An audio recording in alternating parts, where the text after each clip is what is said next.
And welcome to Blue Jays Today, where we always have something to talk about. Come on, damn it. Welcome to Blue Jays Today, where we always have... Do this one more time, folks.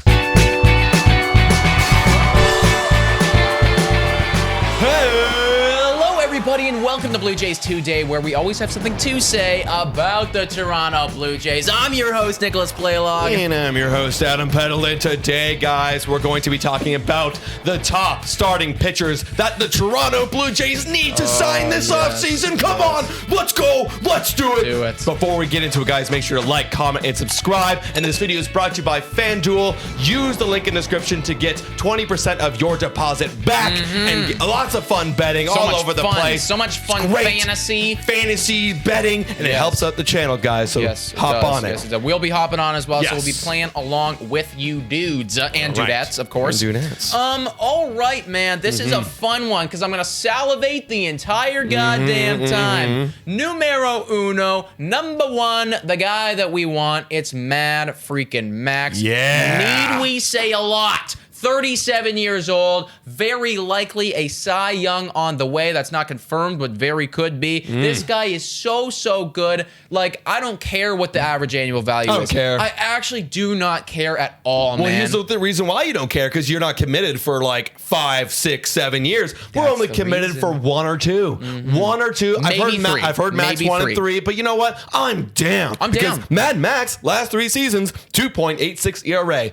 The reason why I'm worried about Ray is because, like, oh, can he repeat it? I think Max is going to repeat it. Yeah, bro. Like, is there actually anyone's doubt? Like, do you doubt that Mad Max? Well, like, what's the worst case scenario? 3.5? Oh, no. Like, worst case scenario is 3.5. And that's what you're paying for with Max Scherzer. I love him so much for this team because that means that we could get this guy on a 2 or a 3-year deal and we could still have a beautiful window with an ace, with some developing studs. And then once he's gone, he's gone. Now it's Vlad.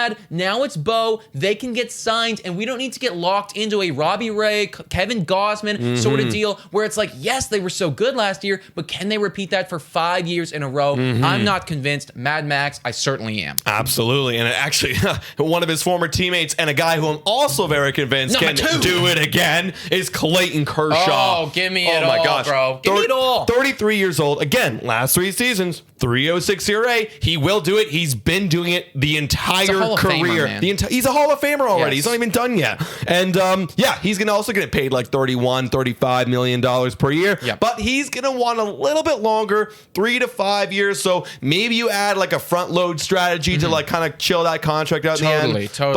But hey, I mean, I would love this guy because we know what we're going to get. Hall of Famer. I agree, bro. And I know that there's been some injury concerns, folks. So you do need to look into that. And this is kind of assuming like that is dealt with, that is rectified. But if you could lock this dude down on a 3-year deal, we are laughing. 4 years, I'm okay with it. Maybe try to front load it if you can. But it's also Clayton Kershaw, right? Like who else do you want in your rotation? I just trust Max Scherzer. I trust Clayton Kershaw a little bit more than the Ray Gun or like a Kevin Gausman type, because these guys have been doing it their whole career. It's the beautiful veteran presence. And who else do I want to teach? Freaking Nate Pearson how to command his fastball. God, yes. Alek Manoah, how to stay calm under pressure. Look what happened to Walker Buehler. These guys? Look what happened to Walker Buehler. Walker Buehler looks like a mini Kershaw. Like literally, people like Scherzer, dude. It's both of them. It's like their little brainchild put together, and it's like, here he is now. I want that for Nate Pearson, man. I want that for our guys. Let's go get him, man. I love him so much. Absolutely. Number 3. I love this video, dude. I'm getting way too hyped for this. It's just like we're probably not going to get any of them. No, we're just throwing it out there. It's what we want. Because other videos, let me just say something. Other videos, like we've been saying, we've been very conservative, like realistic. Like what do we think? No, this is what should happen.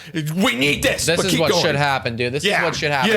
If we can't get Max Scherzer, if we can't get Clayton Kershaw on some like juicy, high average annual value, short-term deals, I would be okay with doing something similar, and he will be cheaper, but with an Anthony Desclafani. He's 31 years old. He's coming off of a very nice year over there with San Francisco. It was a 3.17 ERA, over 167.2 innings pitched. So really nice. He acted as their like number 2, number 3 3, and that would be kind of perfect for us too, because yes, Scherzer and yes, Kershaw, they would immediately be the ace. We don't necessarily need that though, because we do have Berrios, we do have Manoah, we do have Ryu who can bounce it back. If we could get a solid rotational guy in Anthony Desclafani, which I do believe he is, on maybe a 1, maybe a 2, maybe even a 3-year deal, I'm so down. Yeah, right now he's kind of projected to be around that year range, but I could see negotiations to getting bumped up a little bit more. But the thing is, the average annual value is so low. Currently, he's only projected at $10.1 million. I do think it's higher than that. It's going to be higher. It's going to be like 14, 15, honestly, at least.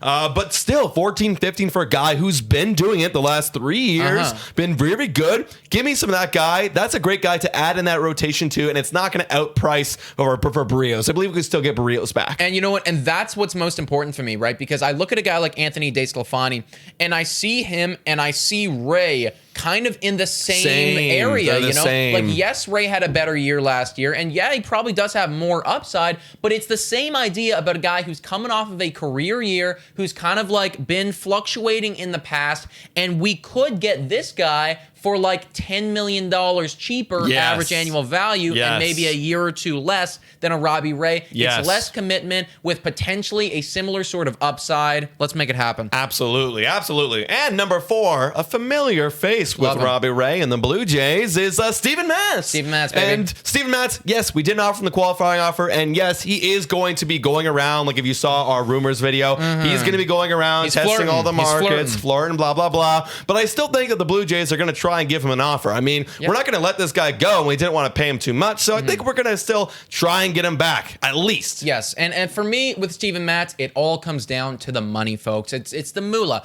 Now, if he thinks in his brain that he's going to get something similar to like an Eduardo Rodriguez sort of thing on the Detroit Tigers, because that's what I've been hearing, I'm not that interested anymore. I don't want you for 5 years, and I don't want you for $80 million either, big dog. But if we're talking like 2 or 3 years with like less than that, okay, now we're happy. So I do think that Steven Matz is a little bit of a stretch, because I do think that some team is going to pay for that upside, and I don't know if we're going to be that squad. But if we can get him on that nice juicy deal, I would be very happy with it. Me freaking too. Please comment down below what you thought about this list. Who is your number 1 target? We didn't even talk about Ray. We didn't talk about Gausman. Our thoughts are kind of like it's too much money for too long, but you know, we could be totally wrong about that. We could be talking out of our ass. Maybe Robbie Ray's a Hall of Famer for all I know. Hey, not and sure. You know what? I'm totally down to just eat those words. Just be like, well, we let him got away, and I'm sucking it now. Eat those words up, man. But comment that down below, folks. Guys, you can also check us out on Spotify, Google Podcasts, Anchor, Radio Public, and Breaker. Also, check us out on Instagram, Twitter, and our TikTok. Also, guys,